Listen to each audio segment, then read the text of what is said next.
welcome everybody again to another episode of the ideaXme show, that profiles humans behind the really big ideas that have shaped our world, are inspiring the future and future creators of all those that like great stories. I'm Ira Pastor, your life sciences ambassador, along for the journey today.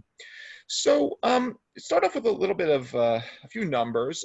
Here in the United States, since 1980, we have sustained close to 300 weather and climate disasters that have reached or exceeded $1 billion, with cumulative estimates of the cost to our country of close to $2 trillion over that time period.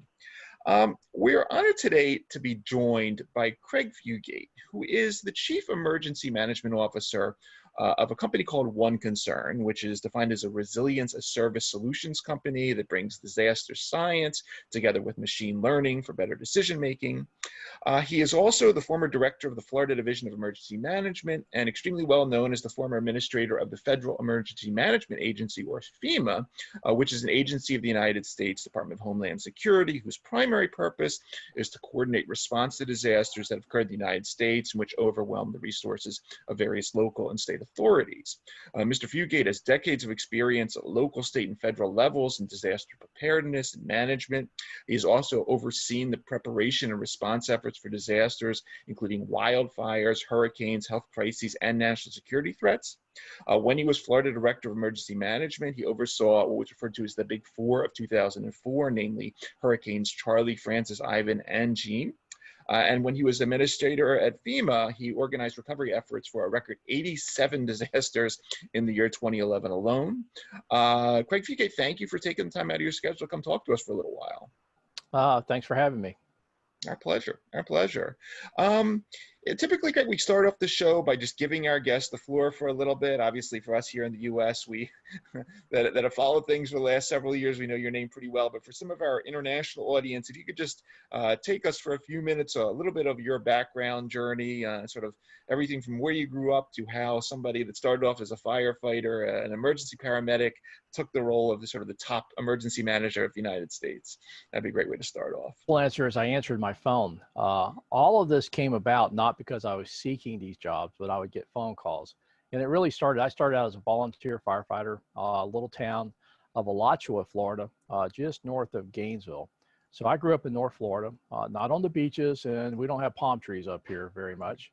But I started out, kind of this emphasis on fire rescue. And I thought that was my career. I had gone to paramedic school. I had gone to the Florida State Fire College and gotten my minimum standards as a professional firefighter. The county I lived in had actually started out third service, pure EMS, but added fire rescue as growth was occurring in the rural areas of the county. And I was able to take advantage of that. I had the training. So I moved up to a lieutenant, which was my first real supervisory role for an engine company. And we ran fire rescue, paramedic, firefighters. And that was, that was in 1987. And as part of becoming a lieutenant, the county was concerned that most of us have just been promoted straight up out of the ranks. We didn't really have much management experiences. So they were detailing all the new lieutenants to go downtown to headquarters and do a 2-week tour of duty down there. And, kind of expose us to the administrative side. And so it was a phone call, and I was given 3 projects to work on. And one of the projects was updating the county's disaster plan. And that interested me because I was actually doing some correspondence courses through the University of Cincinnati distant learning program at that time. And I thought, well, this would be good. I could update the plan, work on that. I could also probably use that as one of my course projects. And so I did that. In that 2-week period of time, I came quickly to realize that we had a paper plan. There was not much substance to the program. I had to brief a new county commissioner and a new county manager on the program. And after that briefing, I was detailed to work on the disaster plans. And that was the last time I was on the road. So from starting really in 1987, I moved into it full time. And I stayed there till 1997 when I got another phone call. And this came from the state of Florida. They had an opening for one of the deputies over response and preparedness. The director at that time, Joe Myers, called me and said, would I be interested in coming to Tallahassee? And I was about at that point in my career where I had really built a good program. I wasn't looking, but it was an opportunity to go do something at a higher level. So I took that job. So in 1997, I went to the state of Florida. The next year we got hit by not 4 hurricanes, but pretty close to it. We started out with a very strong El Nino in Florida that often can produce extreme severe weather events. And in February of 1998, we saw one of the worst tornado outbreaks in Florida's history. We had 42 people killed in Central Florida from tornadoes. Not something you think of when you think of Florida for being in Tornado Alley. But during strong El Ninos, we do see that increase. It was followed by a lot of flooding and then a drought that started about March. And by July, we were evacuating Flagler County from wildfires. Of the 67 counties, 50 of them had active wildfires in them. And then we finished off with Hurricane George, later that year, and we were activated for over 200 days. That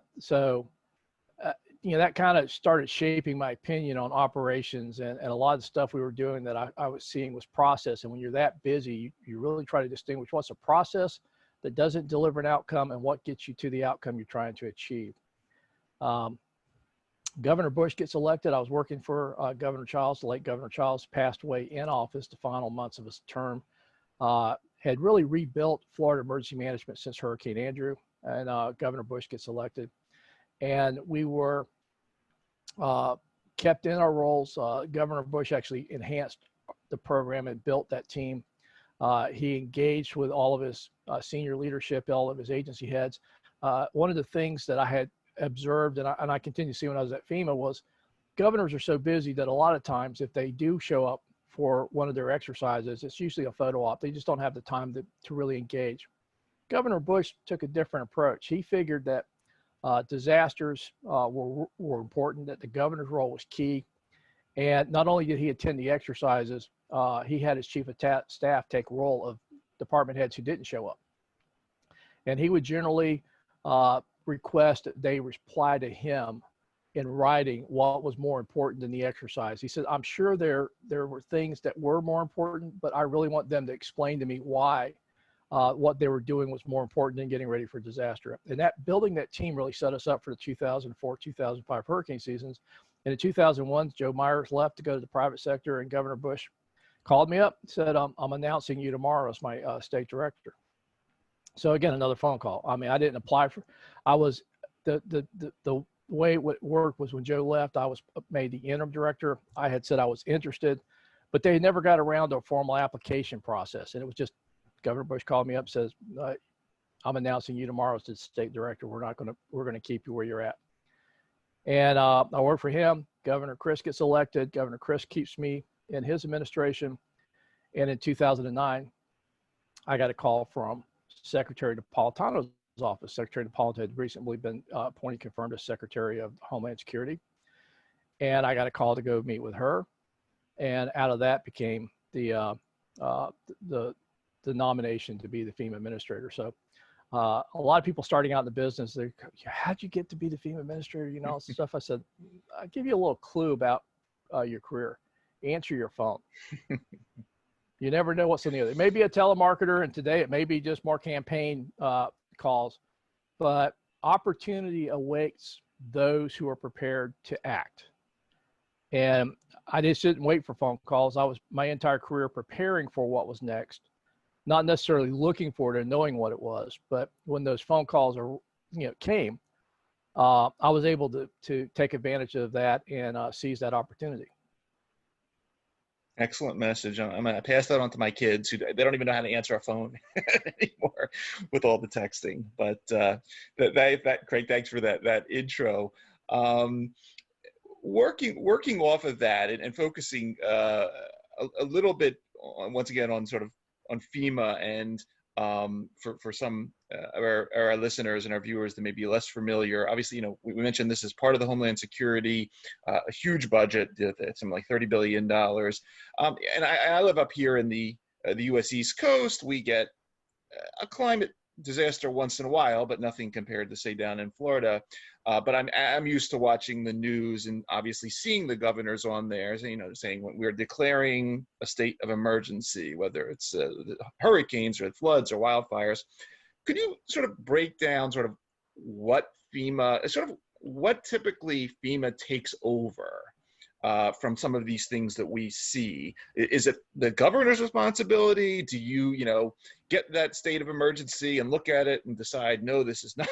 How does that all work? If you could sort of just very generally outline how these things interface, I think that'd be a great way to introduce it.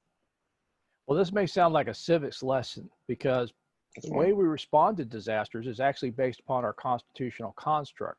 Okay. That all the authorities and powers that were not reserved to the federal government in the Constitution belong to the states and the people. And a big piece of that is what's considered police powers.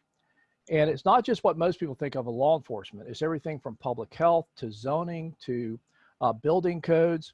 A lot of these things where the states and their constitution allow them to take actions on behalf of the entire community, not necessarily individuals. And it's that authority that is the structure of our disaster response, in that each state constitution lays out the authorities and duties of local governments, the state government, and how those authorities interact. Some states are very strong home rule, where take the state of Texas. A county judge, which is like an elected administrator, generally has more authority in an emergency than even the Texas governor does. Flip it over and you come to a state like New Jersey. The governor has tremendous authorities and supersedes local officials in a disaster. And we saw this play out during Superstorm Sandy. So everything is based upon each state has a structure for responding to disasters within their states. They usually have emergency authorities. So when you hear a governor declaring an emergency, it's turning on activities and authorities that are not present day to day. And one of the most common authorities is the governor's ability to call out the National Guard in state active duty. National Guard is another interesting element that we don't see in a lot of other countries, and that is what they call dual status. When the governor calls them out, they're under the state constitution and state law and state authorities. If the president calls them out, they're under what we call Title 10. They are under the U.S. Constitution and U.S. authorities, and a governor could not direct federal troops. But in state active duty, they actually have more authority than we see typically with Title 10 forces or federal troops when it comes to law enforcement, because of issues and concerns after the Civil War with the occupation of the South with federal troops. Congress later passed the Posse Comitatus Act, which basically limits the role of the federal military in police actions. But there is no prohibition for that for the National Guard under state active duty. Other things we typically see is ability within their budgets to take action, suspend contracts, to engage in contracts. A lot of things that are normal day-to-day governance processes, it just isn't fast enough to respond to a disaster. And so that is the framework. And so what's the federal role? Well, the federal role up until the 50s was always kind of ad hoc.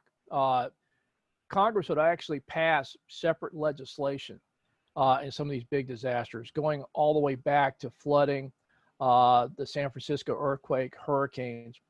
But by the time we got to the 50s, both with the advent of civil defense, but now seeing increasingly financially impacting disasters, the federal government began to pass a variety of sustaining legislations to start building programs to deal with this, these recurring disasters. And again, a lot of this was financial. It was helping states rebuild. Tom Ridge, former Secretary of Homeland Security, former governor of the state of Pennsylvania, is not always associated with, but he is the originator of our current modern disaster legislation, the Stafford Act. And the Stafford Act formalized this program of providing financial assistance to states and helping them rebuild, and also providing assistance to households and families that did not have insurance or had losses that weren't covered by insurance. And that combined with another finding that the programs that had been built over the decades leading up to the 80s had been very fragmented. Everybody from civil defense to HUD had pieces of these programs. And so governors found themselves in a disaster, having to deal with multiple agencies and not always clear which ones they go to. There was sometimes duplication. Other times there was just, we didn't know we could have gotten help because nobody came to us. And that originated with the National Governors Association writing a paper calling for a formation of one federal agency to coordinate all federal disaster assistance to states on behalf of the president. And that was in 1979. And President Carter had authorities from Congress to reorganize the government. And one of those reorganizations was in April of 1979, the creation of the Federal Emergency Management Agency. FEMA came from multiple parts of the federal government, the one agency. And the primary charge was to coordinate on behalf of the president federal assistance to states when disaster struck. And so that was the mechanism to provide assistance. The Stafford Act was the funding mechanism. And so when most people think of the president declaring a disaster, is that FEMA takes over. And the reality is 90% of those are not anything more than a grant-making operation of writing checks, providing assistance to individuals and families, providing assistance to government for the extraordinary costs like picking up debris or emergency response operations, things we're seeing right now with the California wildfires. But it also provides assistance to help rebuild community infrastructure, roads, bridges, things that can be damaged, destroyed in these events, as well as uninsured losses, which is something I want to come back to later. But think about it. Every time you rebuild a fire station, you rebuild a city hall, you rebuild a school, if FEMA's paying for it, it's because it wasn't insured. And the unintended consequence of the Stafford Act is we've seen a rather large movement away from providing private insurance for this risk to moving it to the taxpayer through the Stafford Act. And again, some of these events like a Katrina or a Sandy or the Hurricane Maria will require much more federal response. But it's important that the federal government doesn't take over. The federal government's in support of the governor's team. And I've heard people say, well, the federal government ought to just take over. And I said, well, that's a very efficient system. And some, and my counterparts in other nations actually have a national response system. Like my counterparts in New Zealand, they have a national response. They come in, they can actually run everything. And that's actually more common than a federal system. The governments that run federal systems is like Australia, Germany, US run a federal system where it's driven by state and local officials, supported by the federal government. And so even in these very large disasters, there's always been debate, particularly after Katrina, well, shouldn't the federal government step in and take over? And the role that we saw in the Obama administration, and I continue to advocate, is it's best when the federal government is there supporting a state, because disasters don't occur one at a time. If you had the federal government running all the major disasters that are ongoing right now, FEMA's already stretched to supporting the states. Could you imagine what would happen? And this goes to this argument about efficiencies versus resiliency. Our founding fathers weren't very interested in efficient government because they saw that as the kings and dictators. They were more interested in a resilient government. And so that kind of plays into our disaster response. Yeah, it'd be seductively easy. So one person needs to be in charge and the feds always take over. And I'm like, yeah, but that negates the ability of 50 states and all those resources to more effectively manage resources and come to each other's aid. Because I try to remind people, I said, the fire trucks are not at the federal government. They're at the local government level. And the federal government is an important part of the team, but we should never make the federal government the team, or we lose so much capacity. And then as taxpayers, we're paying for even more overhead that, again, will work in small to medium disasters. They're probably very efficient, and everybody will say it's a wise move until we get hit with another Katrina, we get hit with a Loma Prieta earthquake, we get hit with the Cascadia, where the federal government runs out of stuff. And we built a single point of failure instead of a more resilient system of building up capacity in each state, not only to respond to disasters there, but to come to each other's assistance when there's a disaster that overwhelms that state. Thank you for that. That's it. That was a great lesson, and you, you lay things out perfectly for my follow-on.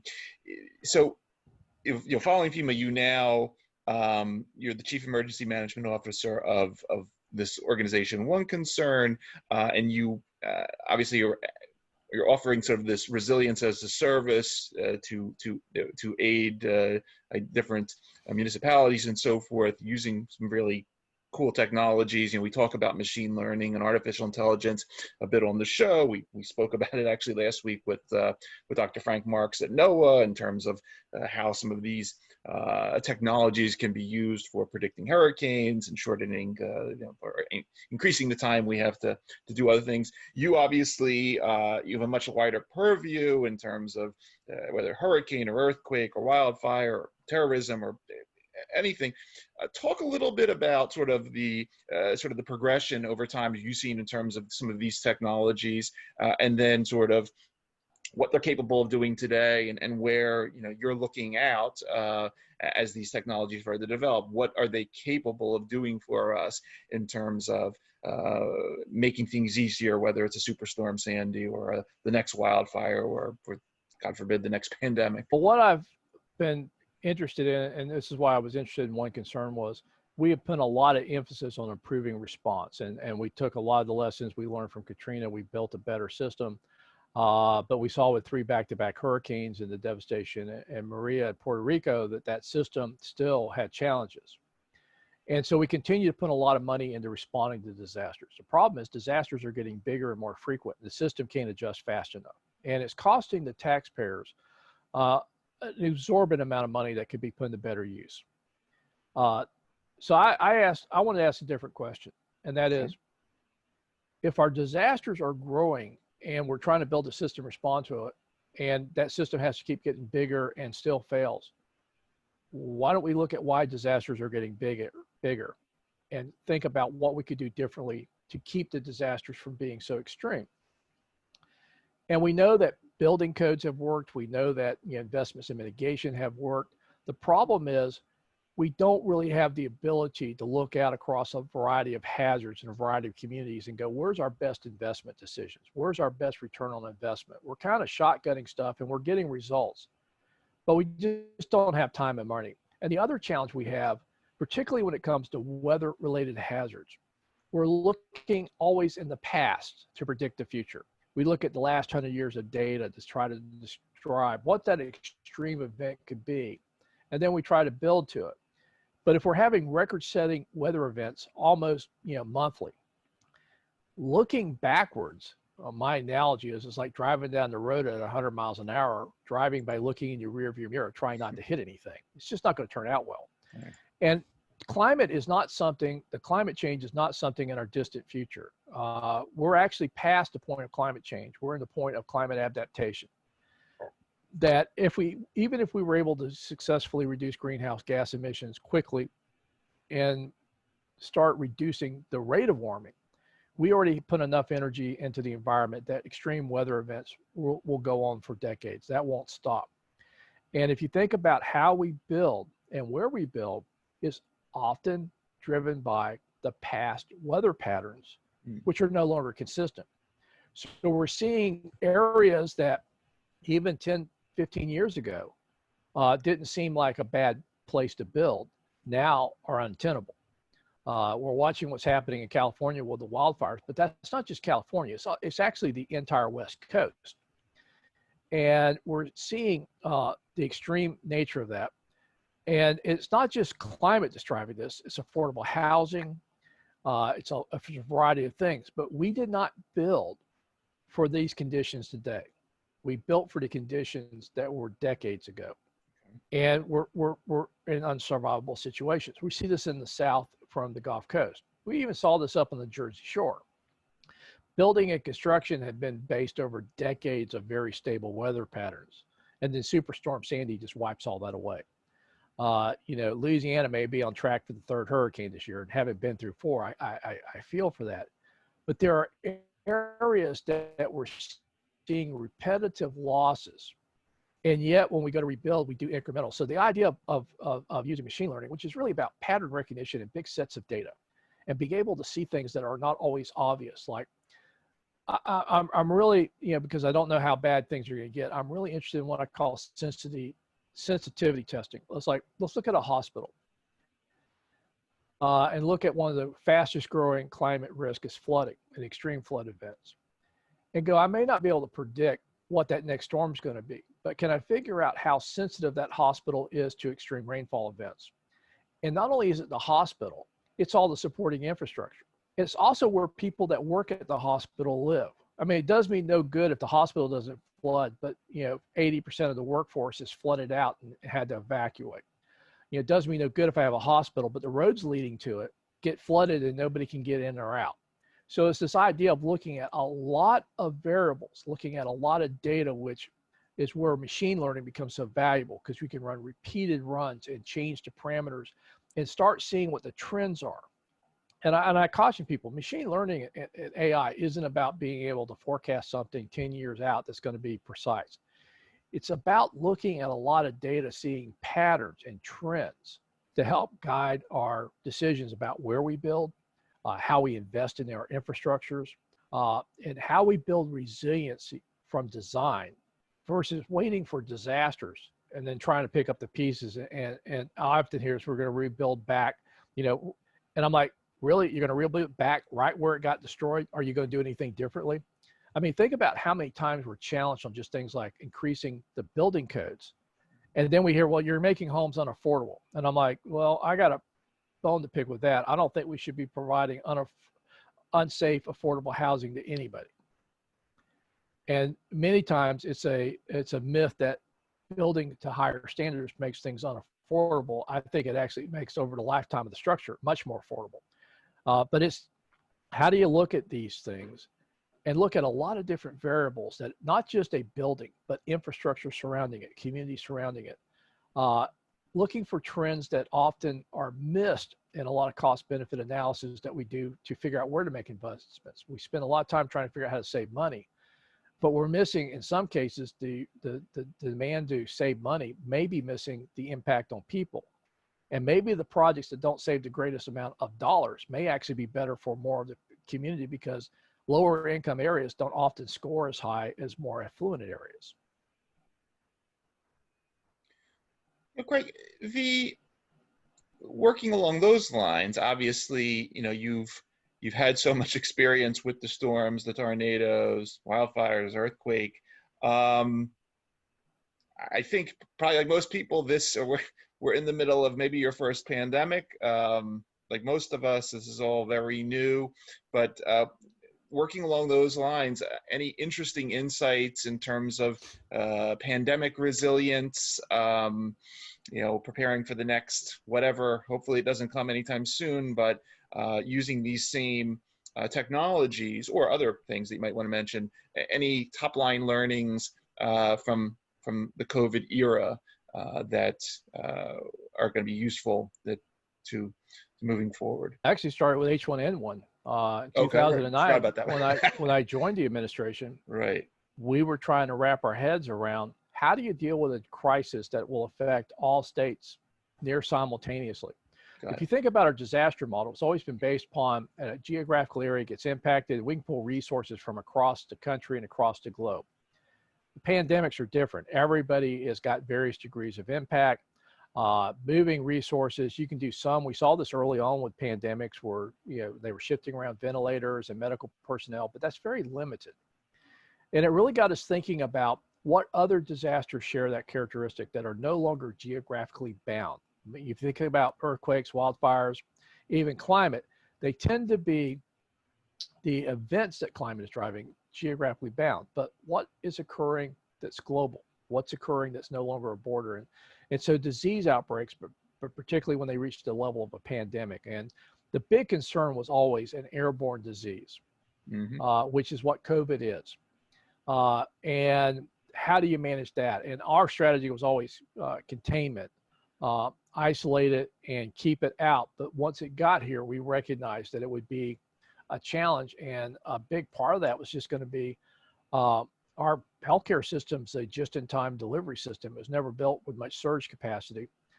And a pandemic would cause stresses that would, in many cases, break our system because we have global supply chains, we'd have international demand, we lack domestic production, and our stockpiles that we maintained were not for pandemics. They were maintained for geographically focused outbreaks, or actually the origins of those bioterrorist attacks, like an anthrax attack on New York City. Mm-hmm. So that, really had to take a step back. And I'll be honest with you, I don't think we ever saw the answers, but we did see that the challenge would be moving from a geographically fixed disaster to one that had no borders. We started looking for what other disasters fall in that category. Cyber attacks. We also were dealing with geomagnetic storms and space weather, where we could see big disruptions to communication and power systems over particularly continents. And we started looking at climate a bit different. Everybody had been focusing on the individual events. But if you think about climate impacts globally, it's reaching a point of saturation where we're seeing so many weather-related disasters occurring back to back that even the world relief organizations are finding themselves stretched. And we're reaching that point where this is no longer geographically bound. This is no longer just a problem for hurricanes in the south. This is no longer just a problem for brush fires in Australia. We're seeing across the globe acceleration of weather-driven disasters with its origins and climate and that increased warming. So it starts to change how you have to think about things. And again, with climate impacts, with cyber, with disease, even geomagnetic storms, we have built very efficient global trade systems that are not very resilient in these types of events. And I think this is part of another part of our developing resiliency. My joke is that efficiency is the enemy of being resilient. The more we build efficient systems, just in time, lowest cost of delivery, but create single points of failure or long supply chains where competition and control of product may no longer be in the US. And I'm not a big trade protectionist person, but I also think there's a reason why we do not outsource our carriers and our attack subs to other countries. Mm-hmm. And I think we have to look at how much do we really need to have domestically to ensure our security against these threats, particularly in the light of pandemics, and how much can we continue to utilize global supply chains to keep costs down. But these are the kind of questions that COVID is now posing. And then we have the cultural wars of wearing or not wearing a mask and how that even became an issue, and the distrust of science. If science doesn't agree with your political positions, it must be false. And not dealing with factual information. And as I told people, even with COVID, as a novel virus, what we knew a month after it to what we knew 6 months would change. And I heard people saying, well, they can't make up their mind, they keep changing. I'm like, because this is brand new, we keep learning. But as we've done this, we've now found ourselves in this backlash of it's now become a cultural issue. And it's not the first time. We saw this with the pandemic in 1917 and 18, what most commonly called the Spanish flu, but in the U.S. Was usually the benchmark for looking at pandemics. And we saw cultural wars there, mask and not wearing masks. But even back then, they saw that social distancing and wearing masks would not eliminate the flu, but it would slow it down and make it more manageable. And the more manageable it is, which means you have the medical resources to deal with those that are extremely sick, the better the chance of survival for more people became. When you were a minister at FEMA, one of the things that you were known for were these Thunderbolt exercises where you would create the fake disaster scenarios and now in order to test personnel and these different scenarios out. I'm just interested because I know, I guess aside from pissing people off when you did it, any interesting stories from that era? And then nowadays, I just was wondering with your new position and some of the newer technologies you have, are you hired by municipalities or other organizations to sort of come in and create sort of disasters to test whether they be a bank for cybersecurity or some other organization. Any interesting stories there that you utilize some of those techniques in 2020 still? I'll start with the origin of the Thunderbolts. I actually started those when I was in Florida, and this was right after we've been dealing with 9/11. Almost everything was focused on terrorism. We hadn't had any hurricanes. It was kind of 2002, 2003, kind of quiet years for tropical weather.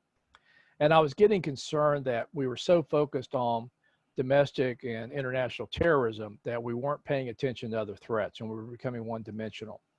So I began doing no-notice exercises. That's what we call the Thunderbolt. And the reason I did that was emergency management, very elaborate exercise programs. We involved the governor's office, everything's scheduled.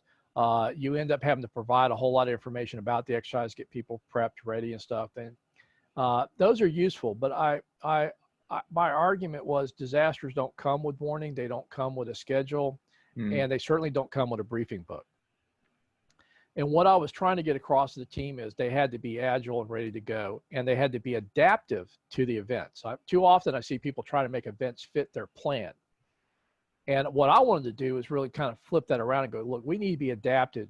On an emergency operations center, when I bring all of these agencies in, I want it to be a problem-solving engine, because the stuff we know how to do is just execution. It's the stuff that's never happened before or you never thought about that I wanted to really focus on. So I would pick items. And one of the things I picked early on was a geomagnetic storm, which most people in Florida hadn't even heard of, but started thinking through it and going, this would be a problem. We did look at disease outbreaks, both people and animal. We had looked at a variety of things that was, again, it was this idea of ramping up. And then we had a real world situation that everybody thought I did as a Thunderbolt. It wasn't. We had a situation where the Turkey powered nuclear power plant just south of Miami, the Turkey Point nuclear power plant, something happened, an engineer did something, and it tripped and went offline on a relatively hot day. And when you subtract that much power from the grid with no notice, it creates big unbalances. And the only way to balance out the grid is to start shutting off consumption to try to rebalance the grid. And so I started getting phone calls, members of the Florida legislature down south going, hey, Craig, the power just went out. There's no thunderstorms. What's going on? And I'm like, well, somebody could have hit a pole. I don't know. Then I start getting calls from the west coast of Florida, which is too geographically separated for somebody hitting a pole. And then I started getting calls from and it wasn't making any sense. So I walked into the operations center and I said, guys, does anybody know what's going on? And they're going, no, they were just doing routine stuff. I said, all right, we're activating the EOC. And they said, this is Thunderbolts. And this is a real deal. We need to find out why we have power going out across the state and nobody knows why. Was this a cyber attack? Was this a terrorist attack? And what was interesting was this was an early afternoon. And we lost power from Tampa Bay all the way down to South Florida and the Miami, Palm Beach, all the way up near Jacksonville. There was no real pattern here. It turned out that afterwards, we figured out when we talked to the utility companies and we talked to the Florida Electric Reliability Council, what had happened was as the power started switching off, it was because they kept trying to balance out load and it was a moving target. And it started getting between the different utilities trying to balance out. They were having to shut off customers to keep from losing their load. They were very connected. That's the other thing we found out is very rarely does a utility live by itself. It's usually very dependent upon its neighbors and its suppliers. And we were getting up to early evening and we had to make a decision. We had power outages in a lot of areas. And the question was, we were starting to get requests from counties for National Guard and more law enforcement because they were going into nighttime conditions with no power. And there was a lot of concerns. Everybody, they were still doing rescues out of trapped elevators, traffic signals were out, the lights, and people would be getting ready to go home. And so we had to make a decision. If we're going to call out the National Guard, it would take them about 2 to 4 hours to get them assembled and start deploying them. And we had to know we were going. And we were able to get the utilities to come back and go, we know what happened. We have the fix. We're implementing it. We will have power back up before sunset. And it worked out. But it was an interesting operation that our team that had been used to Thunderbolts thought it was a Thunderbolt. But we went in, we had drafted an executive order for the governor. We had briefed the governor's office, had the National Guard ready, had state law enforcement ready. And it was, maybe about 3 or 4 hours. And we had pretty well got control of what was happening, why it was happening. This wasn't a terrorist attack, wasn't a cyber attack. They knew what the problem was. They were going to resolve the problem and all the things that took place. And I'm not sure we could have done that if we weren't doing Thunderbolts. So when I got to FEMA, we had the same thing. Very elaborate briefings as a senior leader. I would get briefings before an exercise. I'd get a briefing book with talking points. And I'm like, I've never had talking points before the disaster. So I said, stop that. Don't ever give me anything ever again. Do not even tell me when there's going to be an exercise. You can inform my schedulers to keep time off my, but I don't want to quit. That's cheating. And that was a different approach. And I realized that we were too focused on hurricanes. Hurricanes come with a forecast. They very rarely just pop up with no notice. And I'm like, well, what about an earthquake? What about another terrorist attack? What about a nuclear power plant? All the things that don't necessarily give warning. So I, for the first couple of months, did my first Thunderbolt, which was I had the California team inject a exercise they had done for the state as a FEMA exercise. And I started it at about 5 o'clock in the morning because they only exercised during 9 to 5. And I'm like, well, that's really nice if our disasters always occur 9 to 5 and don't happen on weekends, but we're starting one at 5 a.m. And I think I pretty well earned the hatred of a lot of staff because I heard everything from, how do you expect me to do this exercise? I'm at home, or I'm on my commute in. I don't have access to my computers. I don't have my call list. And by about 10 o'clock in the morning, we had enough people, the FEMA operations center was up and running, and they were not doing well. And I finally called the exercise, and there was a lot of people going, we didn't know there were going to be an exercise. How can we be prepared if we don't know? You just made my point. And so I would continue to do no notice exercises. Probably the one that I thought was most interesting was I kept looking at cyber. And most people, when they talk about cyber, are always focused on the power going out. Ted Koppel did the book Lights Out, very much focused on what could happen to the power grid. And that's a very significant risk. And we've seen state-sponsored actors actually take out and disrupt utilities in other countries. So we know it's not theoretical, it's been done.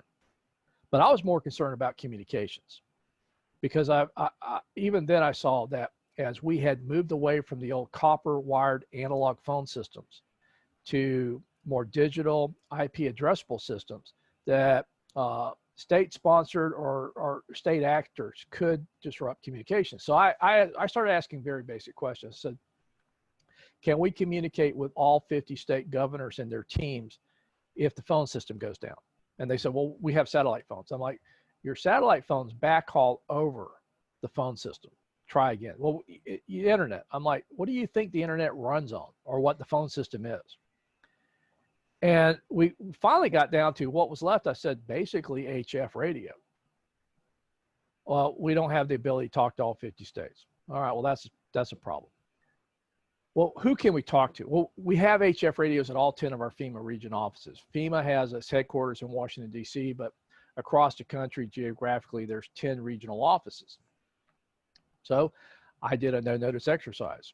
I went on the day they didn't test the system. I said, I want to talk to all 10 regions. Huh? Let's call them up. You sure you want to do this? I'm like, yeah. Well, out of the 10 FEMA regions, I think we got hold of 4. 6 for a variety of reasons. One had an antenna on order, had no antenna, and they were simulating the test every month. The others, the person that operated the system wasn't at work that day, and those radios were kept in a closet that was locked and nobody had keys to it. To just the atmospheric, they couldn't get through. And we ultimately got relays from other regions that could hear us, which is typical with HF radio.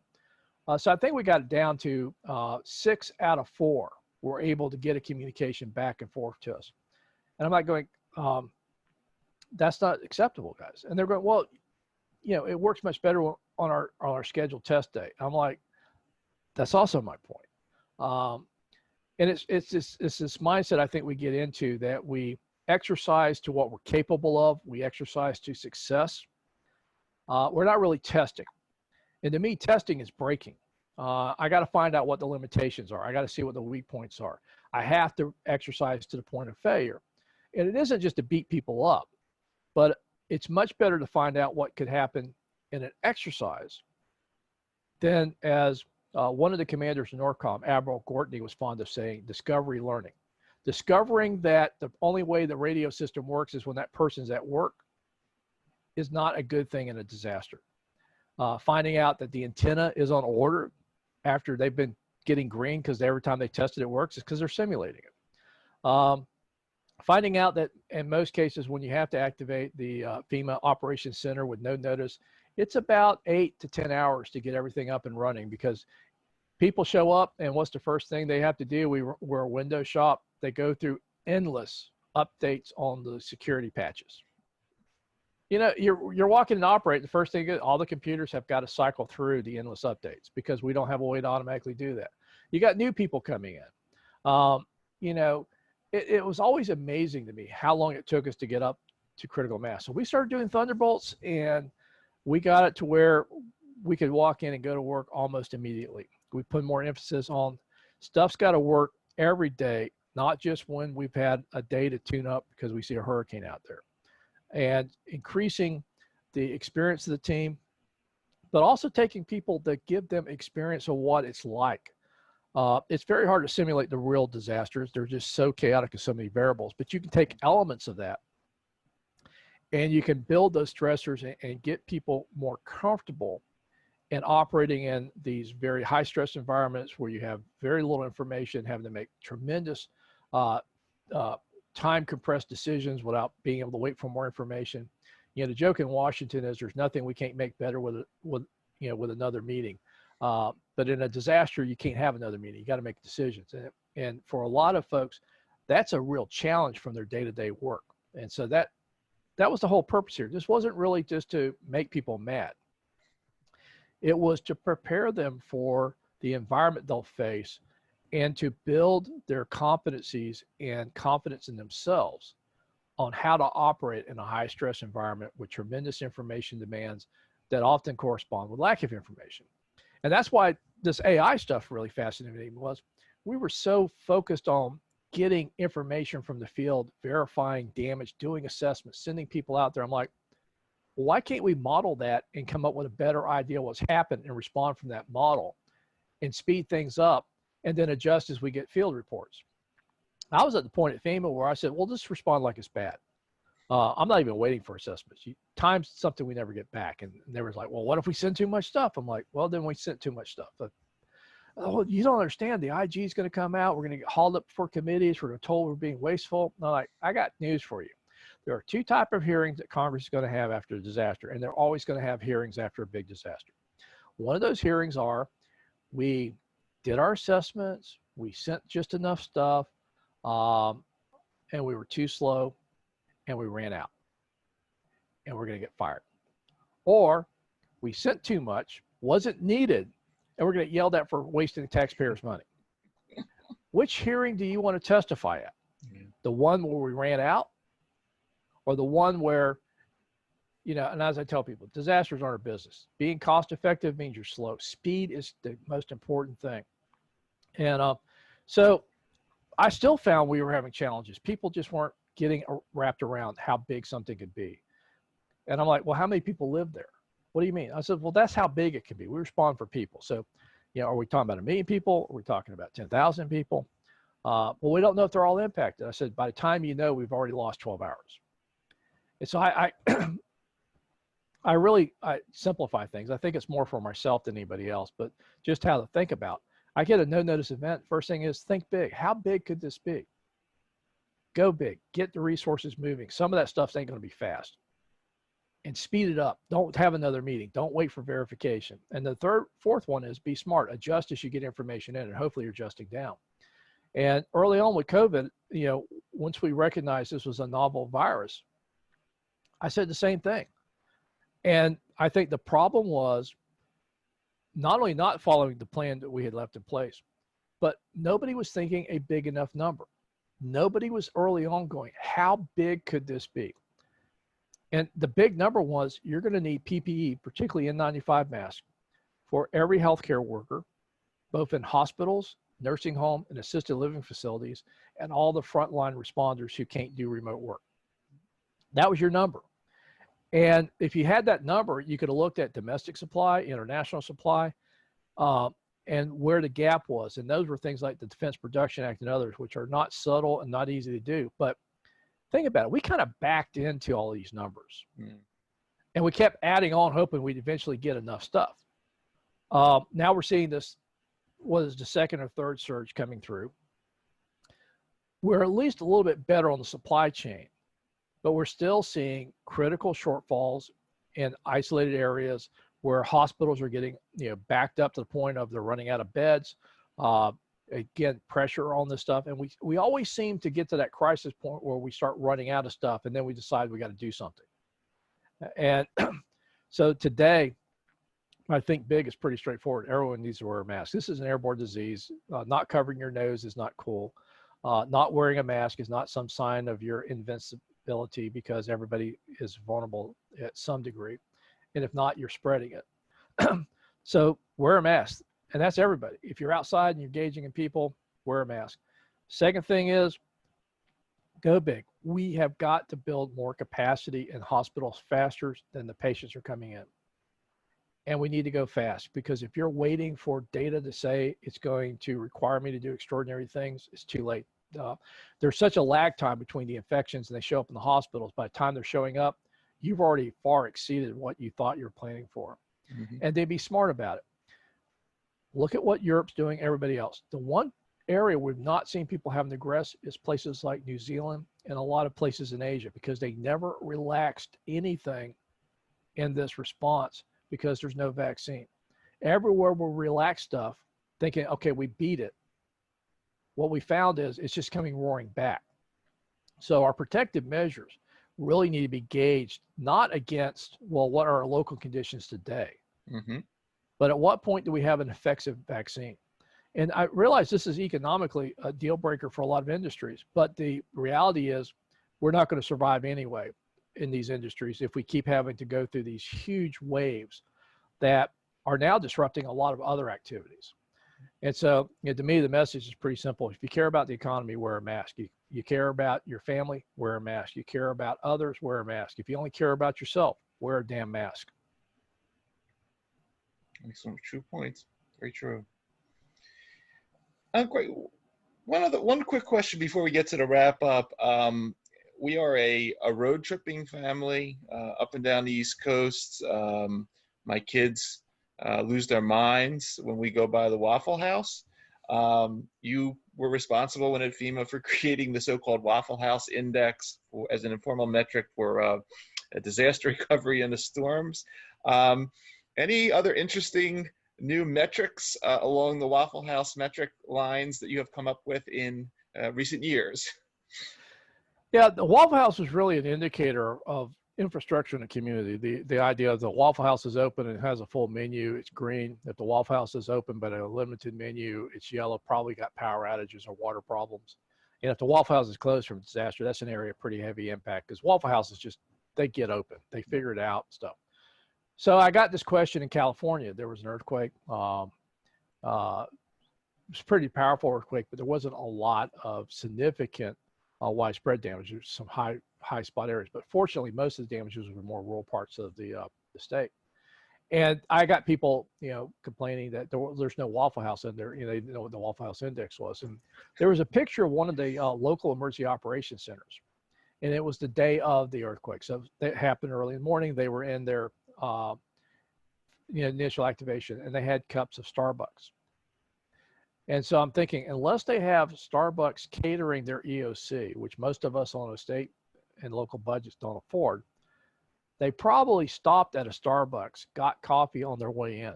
Now think about that. This is a major earthquake.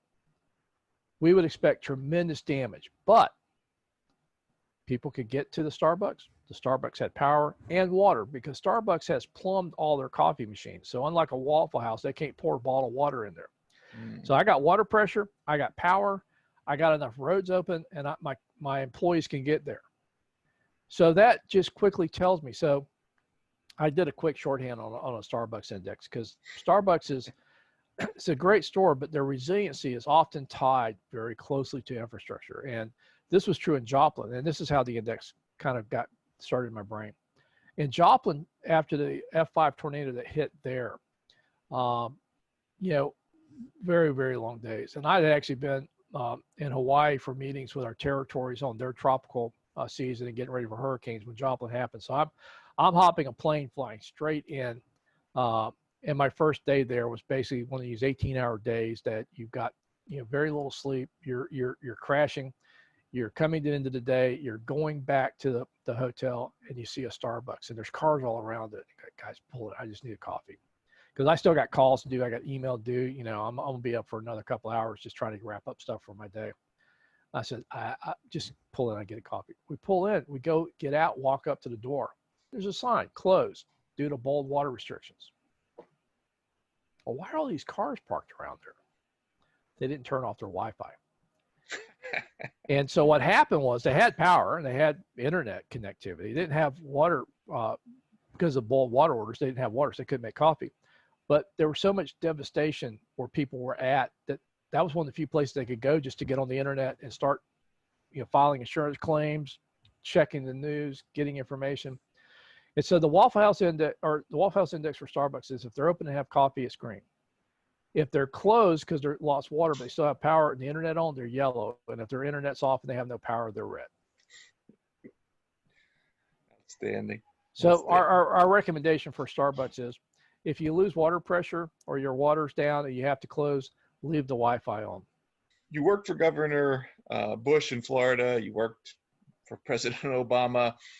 We typically ask a wrap-up question on the show about important influencers and mentors during the course of your career. Obviously, you've met many fascinating, influential people. Any other folks at this point of the show that you may want to mention, shout out to, that have really been very instrumental in your time in managing disasters over the last few decades? I think I need to recognize the late Governor Childs, because Hurricane Andrew, the failure response, a lot of it was on the federal government, but there was a failure of state and local government as well. There was no one champion of, we were the ones that messed us up. This was a failure at all levels. And unlike what I've seen other people do, Governor Childs did not decide to, you know, fire the symbolic person that was in charge of this and we fixed the problem.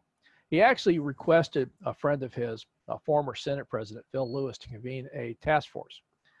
And the governor was very clear, I'm not interested in who screwed up. I want to know what we're going to do differently. And so the Lewis Commission report came up with 99 recommendations, 2/3 of which were implemented. Some were legislative, some were changes we made in the program. And it really set the stage for what we were able to do when 2004 hit. And what always impressed me about Governor Childs was it was very easy to say who, you know, what went wrong. That's pretty simple.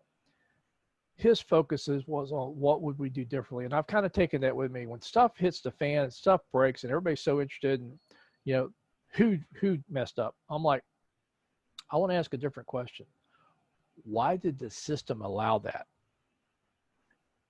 And what will we do differently next time? This isn't about people can't be held responsible for, you know, their actions. But I think we spend too much time thinking this is always the person. And by taking care of that, we fixed it. And I always says, well, how did the system allow that to occur in the first place? And the second thing we don't do enough of is, what will we do differently next time, and implement it so it doesn't become another lesson observed, but actually a lesson implemented. Really fascinating discussion, Craig. I really appreciate your time and educating us all in the past and the technologies that are taking us into the future. Really very impressive, and wishing you the best with the new company. For everybody listening on the various podcast networks or watching on the YouTube channel, you've been listening to Craig Fugate, former administrator at Federal Emergency Management Agency, former director of the Florida Division of Emergency Management, and current Chief Emergency Manager Officer at One Concern. Greg, thank you for taking the time to come on the show and talk to us for a little while. Thank you for everything you're doing currently to keep us safe and predicting the future of what's coming. And as we say on the show, thank you for moving the human story forward. It's been really eye-opening and a real pleasure talking with you. Well, thanks for having me, and everybody that listens in, wear your mask.